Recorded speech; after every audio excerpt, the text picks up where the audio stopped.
All right. Thanks again for making the Locked On Ole Miss podcast your first listen every day. We are free and available wherever you get your podcast, and that would include iTunes and Spotify. So go to iTunes and Spotify, give us a 5-star review. You can say whatever you want to say. You can talk about how awesome my guests are and how narcissistic I am. Either way, doesn't matter at all. Just make sure it's a 5-star review. I'm here with Cara McCutcheon for her weekly spot. And Cara, before we get started, I do want to float an idea to you that maybe it's everything, maybe it's nothing. I don't know.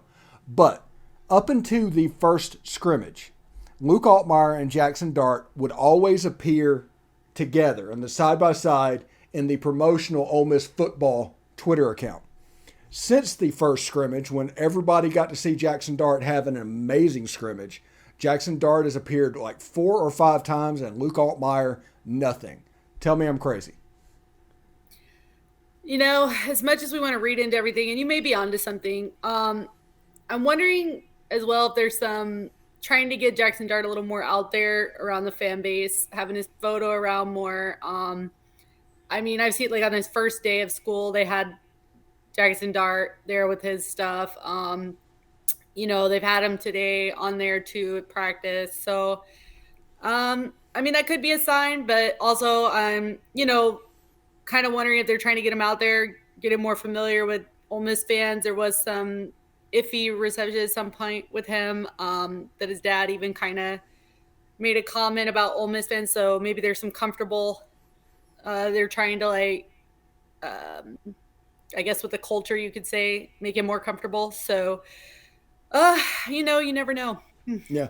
And Ole Miss fans have history of doing this before. If we all remember the John Rice Plumlee and Matt Corral situation, there was an insular group of Ole Miss fans that was all on JRP during the competition and was vocal about it.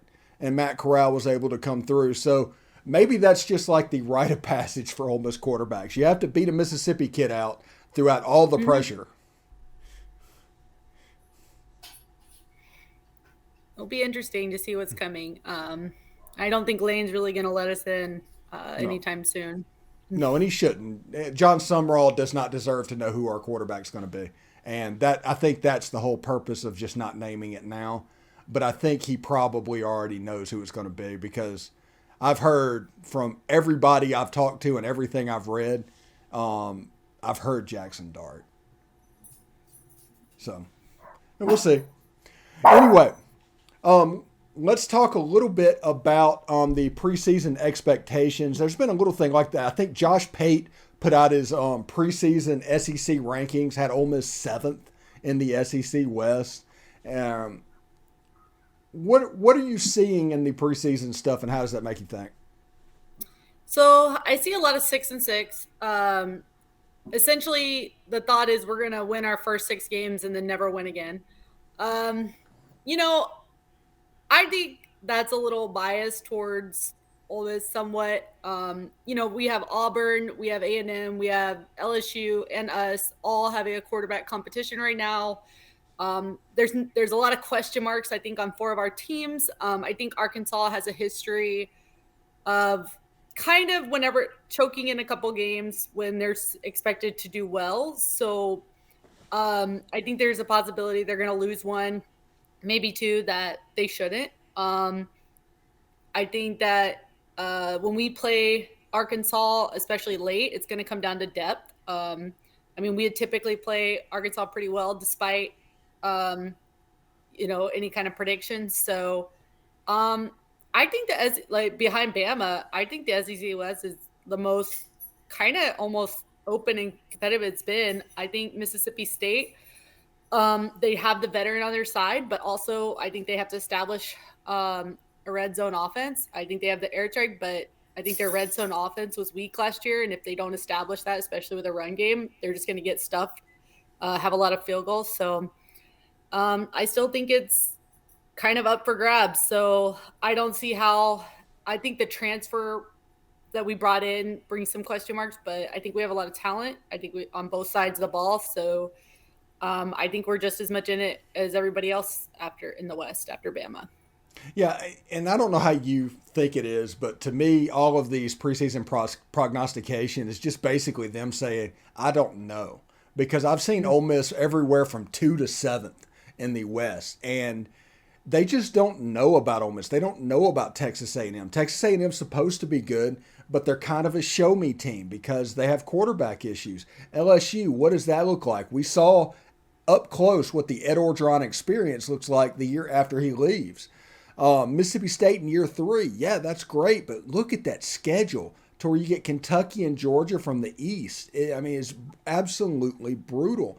Auburn, TJ Finley, is that really where you want to trust? Tank Bigsby's good, but the West is just going to be really weird. Other than, like you said, Alabama, who is slated to be pretty good, but it also wouldn't surprise me if Bama lost their game or two this year because Jameson Williams was basically their whole offense last year. So they have to replace him. And John Mechie, as the sure-handed receiver, they've got to replace him. And then the big bruising running back that was Brian Robinson, they've got to replace him, and they replaced him with a scat back. How quickly does it take teams to figure out that they just need to blitz Alabama to where that running back has to block and he can't go out for a passing route, and that you've just taken a game breaker out of the plays? It is really interesting in the SEC West this year. I agree. I think Bama will still kind of take the West, I'll be honest. There's nothing I've seen that really thinks that they're going to see really any struggle, to be quite honest. I think their running back is Gibbs, correct? Mm-hmm. I think he's going to be fine. I think their offensive line had a little bit of a stumble last year, but I think they'll be ready to go this season. So I think it's easy to say Bama will probably win the West, or that's an easy prediction there. But I do think the rest of it's pretty open. I think Arkansas is the easy target to say they're going to go second, but I also think Arkansas has a history of whenever they're expected to do well, they kind of lose a couple they shouldn't. And I think the same with Mississippi State. It's really hard for me to just come in and say it's a for sure second place. And I'm not trying to be a homer. I think it's quite possible we could win, 6 games, or we could lose one of those first 4, or we could lose to Kentucky. I just don't think we really know. I think we won't know at this point, though.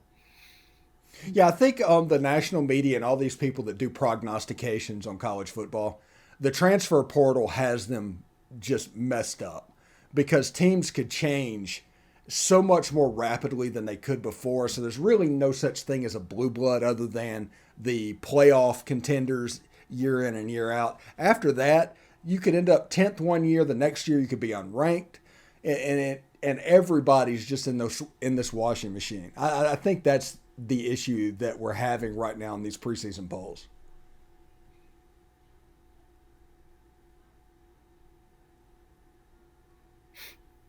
Yeah, it's going to be interesting to see how things shake out. I've been reading a lot about what's going on with camp, and I think the biggest question mark always for Ole Miss is particularly our defense. I think that we're going to see